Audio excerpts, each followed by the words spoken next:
You led the USAID in a former life. You're now leading one of the world's largest foundations.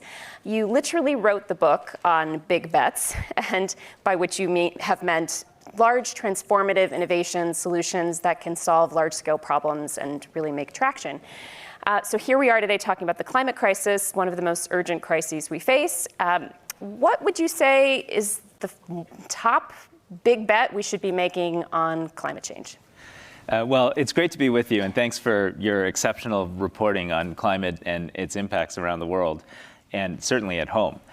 And I think the biggest message I'd have for listeners today is that although the climate crisis is extraordinary, although the early observations of how fast we're crossing these irreversible tipping points makes it feel like solving climate change is somewhat impossible, it is actually possible to win the fight against global climate change.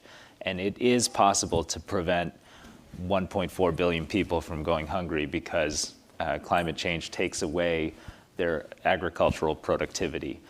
It is possible to prevent future pandemics that are going to be far more likely if we allow climate change to proceed unchecked. However, to win the fight, we have to change the mindset of what we're doing. And we can't really go after incremental solutions only in wealthy economies.